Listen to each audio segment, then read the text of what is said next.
आज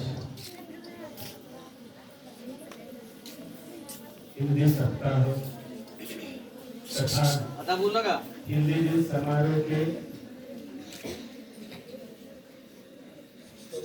इस विद्यालय के प्रधानाचार्य हिरडी सर जी, हमारे परम मित्र खोज सर जी तथा इस समारोह की प्रमुख अतिथि के रूप में अभी आपने मंतव्य सुना, वे सौ संजीवनी भेदी मैडम जी, पाटिल मैडम जी, जिन्होंने बहुत सुंदर तरीके से स्वागत और प्रास्ताविक पेश किया और इस विद्यालय के सभी अध्यापक भाइयों और बहनों और मेरे सभी प्यारे मित्रों, दोस्तों, राष्ट्रभाषा का गौरव करना, इसका सम्मान करना हम सबका फर्ज बनता है। कारण जिस देश की राष्ट्रभाषा हिंदी हो, जो कि बहुत मीठी, प्यारी, मधुर और कोई है ही नहीं, इस भाषा का जो राज है, राजभाषा के रूप में इसे जो स्वीकृत किया गया, इसका कारण ही यही है कि ये बहुत ही मीठी है, मधुर है, बोलने में सरल, आसान समझने में है, लिखने में भी बहुत ही आसान है। कारण आपको पता है कि हमारी मातृभाषा कौन सी है? मातृभाषा मराठी। मराठी, बिल्कुल सही। हम महाराष्ट्र में रहने वाले और हमारी मातृभाषा है मराठी और इसकी लिपि है देवनागरी। और देखो, बड़ी सौभाग्य की बात है कि हिंदी ये भाषा भी देवनागरी लिपि में ही है और इसीलिए इसे राजभाषा तथा राष्ट्रभाषा का स्थान मिला, ऐसी बात नहीं है। आदिकाल, भक्तिकाल, आधुनिक काल, इस प्रकार के कालखंडों में अनेक साहित्यकारों ने इसे सजाया, संवारा, अनेक कहानियां इसमें लिखी गई, अनेक प्रकार के दोहे, कबीर के दोहे, रहीम के पद हम अभी तक नहीं भूले हैं। मौका कहाँ ढूंढे बंदे, मैं तो तेरे पास हूँ, पास में, ना मैं देवल, ना मैं मस्जिद, ना काबे कैलाश में।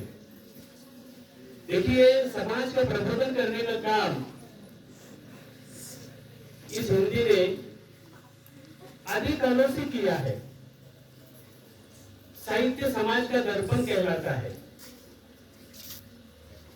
समाज में, तत्कालीन समाज में जो रीति रिवाज या रूढ़ी परंपरा होती है, उसका लेखा जोखा उसमें रहता है। और हमें देखिए, ये पता है कि हिंदी इस भाषा को राजभाषा तथा राष्ट्रभाषा का स्थान मिला 1949 में। संविधान ने इसे स्वीकृत किया। राष्ट्रभाषा प्रचार समिति ने सिफारिश की कि इसका प्रचार प्रसार करने के हेतु 1953 से हिंदी दिन समारोह संपन्न होने लगा।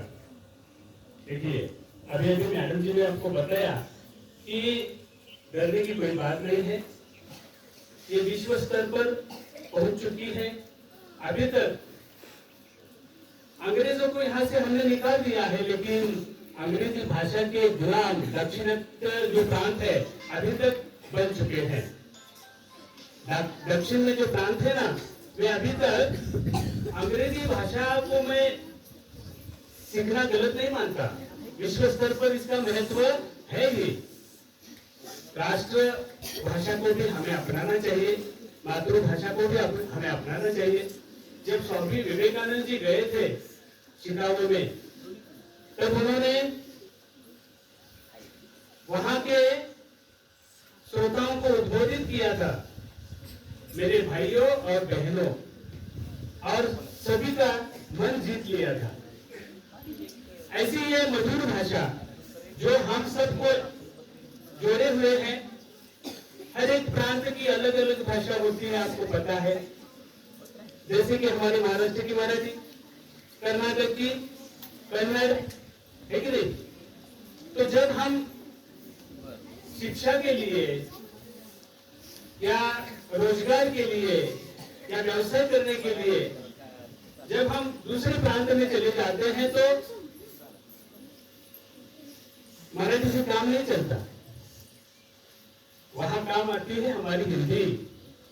और आपको पता है संपूर्ण उत्तर भारत की मातृभाषा हिंदी है, यानी बोलने वालों की संख्या से अगर हम देखें तो हिंदी जानने वाले लोगों की संख्या ज्यादा है।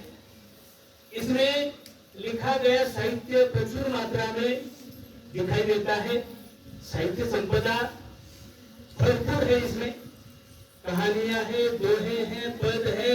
इतना ही नहीं, उपन्यास लिखे हुए हैं।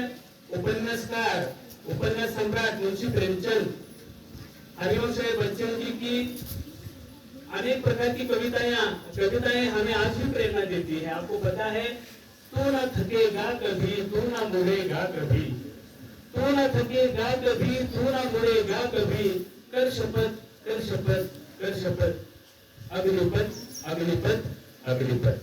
देखिए, ये जीवन का रास्ता बड़ा टेढ़ा मेढ़ा है।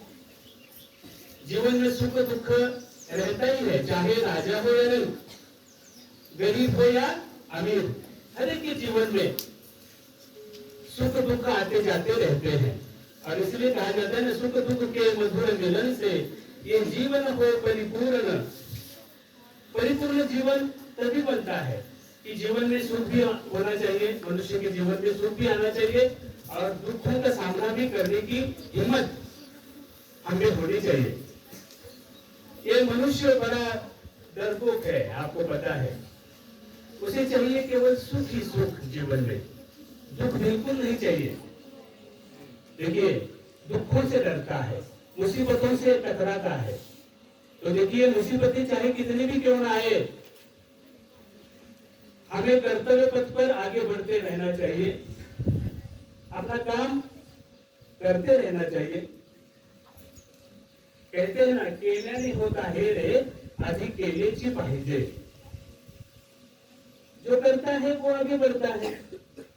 और इसीलिए आप सभी बहुत ही सुंदर तरीके से काम कर रहे हो, हिंदी का प्रचार प्रसार कर रहे हो, बहुत सारी अच्छी गतिविधियों का आपने संचालन किया था। और सर जी, आपको मैं बहुत धन्यवाद देना चाहूंगा। आप बहुत ही अच्छी तरीके यहाँ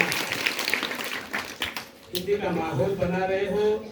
इन बच्चों ने बहुत ही अच्छा हमारा स्वागत किया। इतना ही नहीं, देखिए, लेजिम पथक ने तो कमाल कर दिखाई। फिर एक बार लेजिम पथक के लिए जोर से तालियां होनी चाहिए।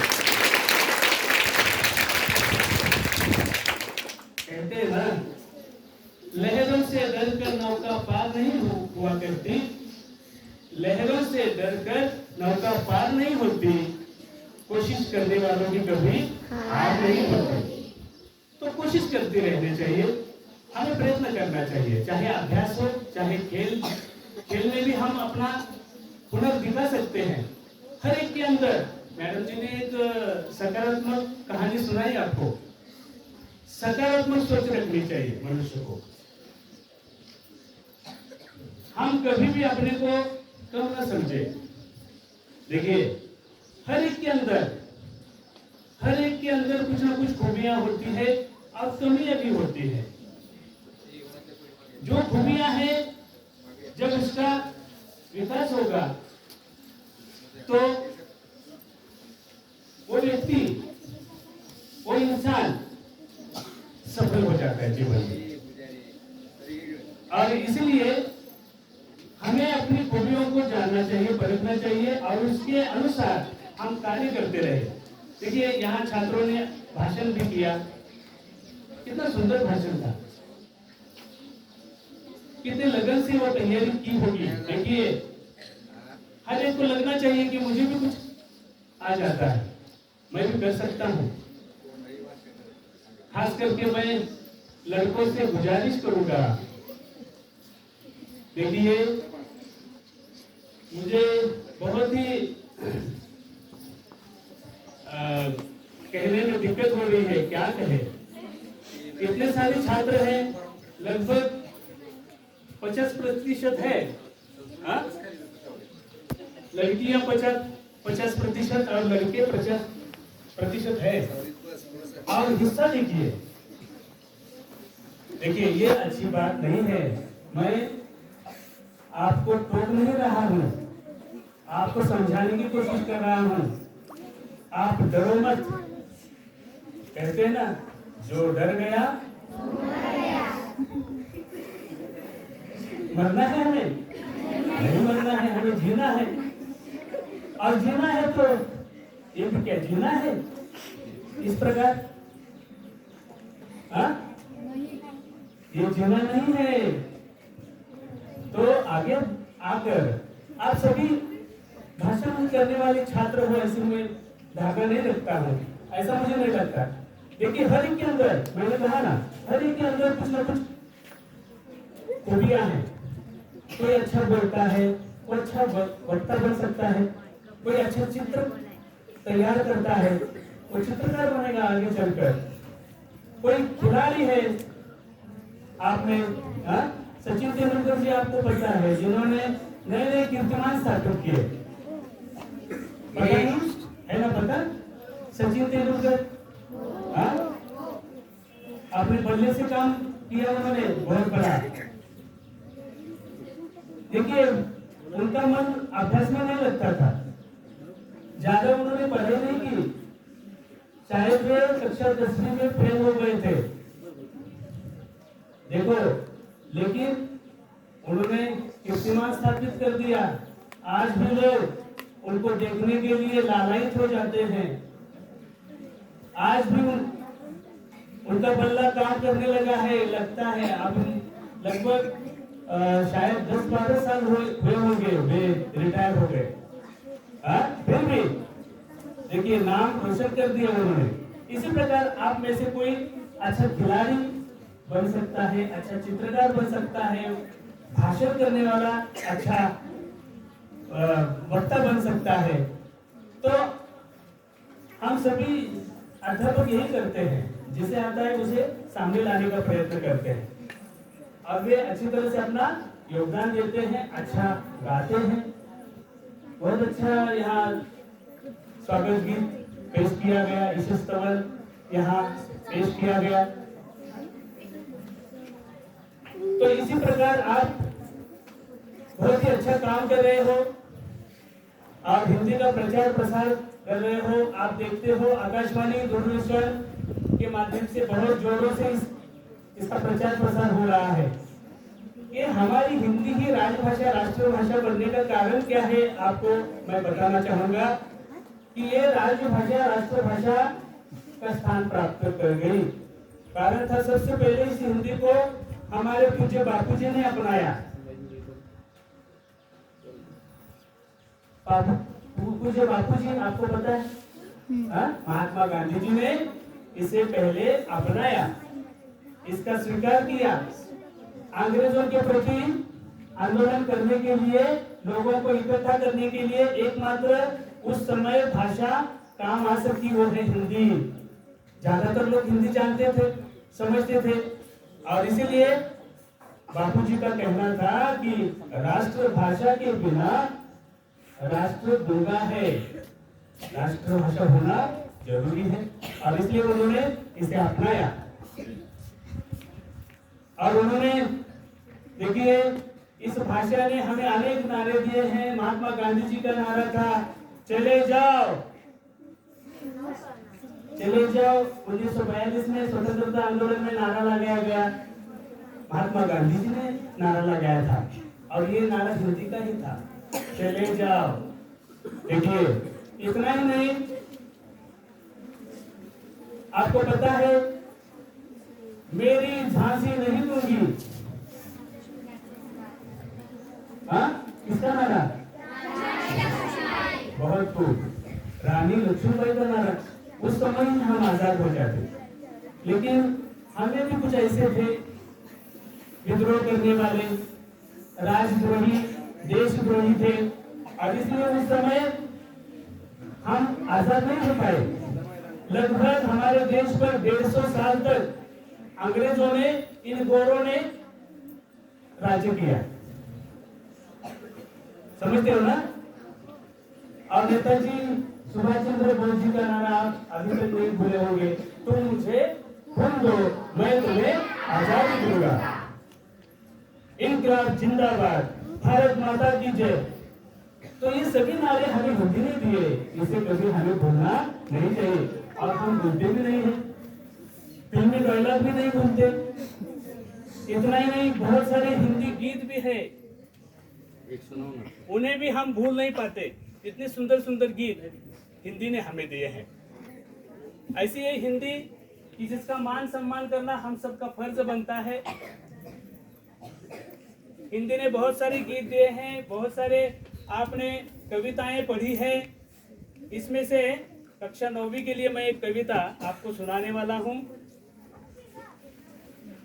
तो ये हिंदी कि जिसका प्रचार प्रसार करना चाहिए। मैंने अभी आपसे कहा कि आप कोशिश करते रहे, कोई अपने को